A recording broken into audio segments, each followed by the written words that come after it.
महाभारत। ये कथा है उस युद्ध की जहां हर एक शत्रु क्रुद्ध था पाप ही सर्वत्र सब में, बस धर्म ही एक शुद्ध था, बस धर्म ही एक शुद्ध था। नमस्कार। जय श्री श्याम, जय श्री श्याम, जय श्री श्याम। कथा व्यथा यूट्यूब चैनल में आपका हार्दिक स्वागत है। इस चैनल की इस कड़ी में आप सुन रहे हैं महाभारत सार संक्षिप्त में। पिछली कड़ी में आपने सुना कि दुर्योधन की हठ धर्मता के कारण बात नहीं बनती है, वह 5 गांव देने के लिए तैयार नहीं होता है। इस पर आखिर में युद्ध तय हो जाता है। भगवान मधुसूदन कृष्ण अर्जुन को वह भूमि दिखाते हैं जहाँ पर युद्ध होना तय हो जाता है। दोनों सेनाएं युद्ध भूमि में पहुंच जाती हैं। जब युद्ध शुरू होने के 2 दिन पहले का समय होता है, उस समय पर रणचंडी, जो कि युद्ध भूमि में युद्ध की देवी होती है, रणचंडी प्रकट होती हैं और भगवान मधुसूदन कृष्ण से कहती हैं कि हे मधुसूदन, हे प्रभु, मैं रणचंडी हूँ। जहाँ भी युद्ध होता है मैं आहार लेती हूँ और मेरा काम खून पीना होता है, लेकिन इसमें युद्ध की सफलता असफलता भी होती है। मैं आज से पहले किसी भी युद्ध में सामने नहीं आई हूँ, लेकिन आपके होने के कारण यहाँ तक कि रामायण में मर्यादा पुरुषोत्तम भगवान श्री राम के सामने मेरी जाने की हिम्मत नहीं हुई। मैंने सब किसी के सामने नहीं गई, लेकिन आज आप हैं और मैं आपकी दासी हूँ, इसीलिए मैं आपके सामने प्रकट हुई हूँ।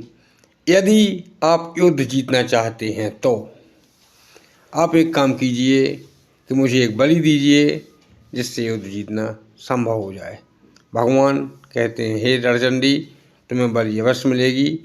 भगवान किसकी बलि देते हैं, जानने के लिए सुनिए पूरी कथा। जय श्री श्याम, जय श्री श्याम, जय श्री श्याम।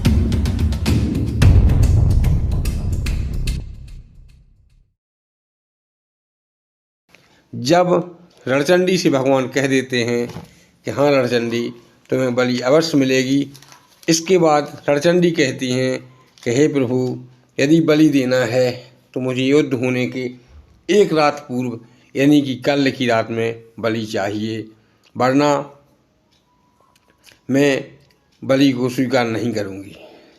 भगवान कहते हैं ठीक है, कल की रात तुम्हें बलि मिल जाएगी। इस पर भगवान रणचंडी से पूछते हैं कि बलि किसकी चलेगी। इस पर रणचंडी कहती है कि सिवाय पांडवों के वंशज के अलावा मैं किसी और की बलि लेना स्वीकार नहीं करूँगी। यदि आप दे सकते हैं तो युद्ध निश्चित आपकी ओर रहेगा, आपकी तैयारी आप समझें। भगवान कह देते हैं ठीक है रणचंडी, तुम्हें कल बलि मिल जाएगी। इस पर भगवान कहते हैं ठीक है, रणचंडी वहाँ से चली जाती हैं। तब भगवान कहते हैं कि हे अर्जुन, अब मैं तुमसे एक बात कह रहा हूँ जो तुम ध्यानपूर्वक सुनो। इस पर अर्जुन कहते हैं कहिए भगवान, क्या बात है। इस पर भगवान कहते हैं कि हे अर्जुन, मैंने सुना है कि तुम्हारा एक पुत्र है। तब भगवान कहते हैं हाँ प्रभु, मेरे एक नहीं 2 पुत्र हैं। तब कहते हैं नाम क्या है। तब कहते हैं मेरा एक पुत्र नांग पुत्र उलूपी नांग कन्या उलूपी का पुत्र है, जिसका नाम इरावन है, और दूसरा पुत्र मेरा बब्रुवाहन है, मणिपुर की रानी राजकुमारी के अब आप बुलाइए, किसकी आवश्यकता है। तब अर्जुन से भगवान कहते हैं कि इस समय पर मैं मणिपुर की राजकुमारी का पुत्र युद्ध में नहीं आएगा। मैं चाहता हूँ कि वह युद्ध में ना आए, और यदि अब तुम उलूपी के पुत्र इरावन को युद्ध में बुलाओ। तब अर्जुन उलूपी का आवाहन करते हैं, और आवाहन मंत्रों द्वारा किया जाता था।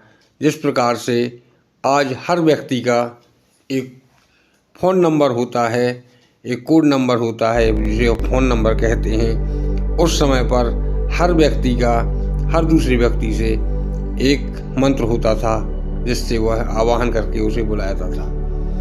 अर्जुन यज्ञ करते हैं, यज्ञ वेदी तैयार करवाते हैं, और यज्ञ वेदी द्वारा उलूपी का मंत्र पढ़कर, जो मंत्र उलूपी ने अर्जुन को दिया था, उसका आवाहन करते हैं, और उलूपी अविलंब अपने पुत्र के साथ वहाँ प्रकट हो जाती है। इस पर भगवान कहते हैं कि हे अर्जुन, जब दोनों माता और पुत्र उलूपी और उलूपी का पुत्र इरावन वहाँ प्रकट हो जाता है, तब भगवान कहते हैं कि अर्जुन, तुमने बहुत अच्छा किया जो उलूपी और उलूपी के पुत्र दोनों को यहाँ बुलवा लिया है। इस पर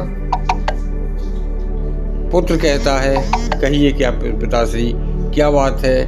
तब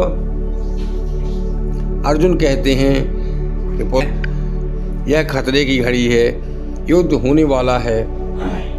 तब वह कहता है, कोई बात नहीं पिताश्री, आप मुझे आदेश दीजिए, मैं एक ही दिन क्या एक ही घड़ी में, यानी 1.5 घंटे के समय में ही पूरा युद्ध समाप्त कर दूंगा। इस पर अर्जुन कहते हैं, वो कैसे।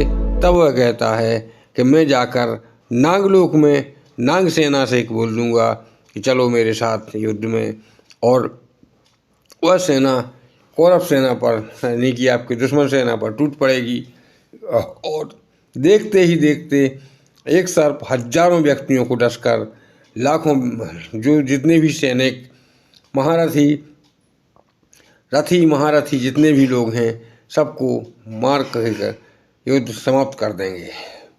इस पर भगवान कहते हैं, ठीक है पुत्र, मैं तुम्हारी वीरता पर शक नहीं कर रहा हूँ, तुम सब कुछ कर सकते हो, लेकिन मैं यह छल नहीं करवाना चाहता हूँ। उलूपी और पुत्र इरावन, तुम सुनो, यदि दोनों की इच्छा हो तब रणचंडी का कहना है कि इसमें एक पांडव की बलि लग रही है। उस बलि में मैं अर्जुन की बलि दे नहीं सकता हूँ, और मैं 5 माँ अर्जुन की माँ यानी मेरी अपनी बुआ को वचन दे चुका हूँ कि मैं युद्ध के बाद उन्हें उनके 5 पुत्र लौटाऊंगा। इसीलिए मैं किसी भी पांडव की बलि नहीं दे सकता हूँ।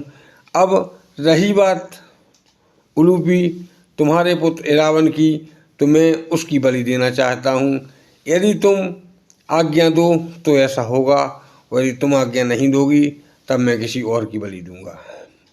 इस पर उलूपी कहती है कि हे स्वामी, जो मेरे स्वामी की आज्ञा होगी, और जो स्वामी के जो गुरु हैं, मित्र हैं, सखा हैं, मैंने आपके बारे में, भगवान हैं, जो भी हैं, स्वामी के स्वामी जो आप हैं, मैं आपकी आज्ञा का कभी उल्लंघन नहीं कर सकती हूँ। जो आपकी आज्ञा का उल्लंघन मेरे स्वामी नहीं कर सकते हैं, तब मैं कैसे आपकी आज्ञा का उल्लंघन कर सकती हूँ। और पुत्र से पूछते हैं, तब पुत्र कहता है कि ठीक है, जो पिताश्री की इच्छा है, यदि मेरे पिताश्री आपकी आज्ञा का उल्लंघन नहीं कर सकते हैं, तो मैं भला कैसे आपकी आज्ञा का उल्लंघन कर सकता हूँ। इस पर भगवान कहते हैं, ठीक है, लेकिन तुम्हारी कोई आखिरी इच्छा हो तब वो बताइए। इस पर इरावन कहता है कि ठीक है भगवान, यदि आप मेरी आखिरी इच्छा जानना चाहते हैं तो सुनिए। मेरी आखिरी इच्छा है कि मैं, क्योंकि कैसा धार्मिक शास्त्र में कहा गया है, मेरे गुरु ने कहा है कि यदि व्यक्ति की मृत्यु कुंवारे में मर जाए, हो जाए, कुंवारे में मृत्यु हो जाए, तब उसे पानी नहीं मिलता है, वह तर्पण नहीं दिया जाता है, वह पितरों में नहीं मिलाया जाता है। इस प्रकार से उसकी आत्मा भटकती रहती है। इसीलिए मैं चाहता हूँ कि मेरी शादी हो जाए और शादी होने के बाद ही मेरी मृत्यु हो। इस पर भगवान कहते हैं, ठीक है रावण, मैं तुम्हारी इच्छा अवश्य पूर्ण करूँगा। मध्यरात्रि के बाद भगवान पांचों पांडवों को भेजते हैं और भगवान स्वयं निकलते हैं कि जाओ किसी ऐसे पुत्री को देखो, ऐसे पिता को देखो जो तैयार हो जाए कि उसकी पुत्री कल विधवा हो जाएगी और अपनी पुत्री से शादी कर दे। अर्जुन, भीम, नकुल, सहदेव, युधिष्ठिर, स्वयं भगवान और समस्त लोग सेना वाले दौड़ते हैं, घर घर जाकर पूछते हैं कोई व्यक्ति ऐसा हो कि जो अपनी पुत्री दे सके और वो कल विधवा हो जाएगी, कल उसका पति मर जाएगा। लेकिन कोई भी पूरे राज्य में, जो उनका राज्य होता है, जहाँ तक सैनिक दौड़ सकते थे वहाँ दौड़े, लेकिन ब्रह्म मुहूर्त के पहले सारे सैनिक वापस लौट आते हैं। भगवान का आदेश होता है कि जल्दी से जल्दी खबर करके लौटें। कोई भी पिता अपनी पुत्री देने के लिए तैयार नहीं होता है। इस पर भगवान कहते हैं कि मरने वाले की आखिरी इच्छा अवश्य पूर्ण करनी होगी। इस पर भगवान स्वयं मधुसूदन भगवान कृष्ण अपना रूप बदलते हैं और एक हिजड़े का रूप धारण करते हैं और हिजड़ा बनकर उससे शादी करते हैं। उलूपी पुत्र इरावन के साथ हिजड़े की शादी होती है, जो भगवान बने होते हैं, और अंततः शादी हो जाती है। वह इस माया को समझ नहीं पाता है, क्या है, रात्रि का समय बीत जाता है, सुबह हो जाती है, उसकी शादी हो जाती है। दूसरे दिन मध्यरात्रि में उसकी बलि दे दी जाती है। वह यह नहीं समझ पाता है कि यह हिजड़ा है या स्त्री है। इसी धोखे के चक्कर में वह रह जाता है और भगवान अपना काम करके निकल जाते हैं। इसके बाद हिजड़े की जब मृत्यु हो, उसके पति की मृत्यु हो जाती है, तब हिजड़ा जाता है और भी साथी हो जाते हैं, जो आज हिजड़ों में होता है कि वहाँ पर मटका के साथ भंवर पड़ती है और मटका को फोड़कर रोते हुए वापसी आते हैं। इस प्रकार से अर्जुन पुत्र इरावन की वहाँ बलि दी जाती है। बलि देने के बाद रणचंडी प्रसन्न हो जाती है और वरदान देती है कि जाओ, मैं वरदान देती हूँ कि इस युद्ध में तुम्हारी ही विजय होगी। इसके बाद अर्जुन और उलूपी बहुत रोते हैं, क्योंकि पुत्र की मृत्यु का दुख सबसे ज़्यादा माता पिता को ही होता है। और इसके बाद युद्ध, अगले दिन युद्ध बीच सेना में आ जाता है। दोनों सेनाएं आमने सामने होती हैं। शेष अगली कड़ी में। यदि कथा अच्छी लगी हो जानने के लिए, यदि कथा अच्छी लगी हो तो लाइक करें, शेयर करें, कमेंट करें, सब्सक्राइब अवश्य करें। जय श्री श्याम। सब्सक्राइब करें कथा व्यथा यूट्यूब चैनल को धार्मिक कथाएं सबसे पहले देखने के लिए। जय श्री श्याम।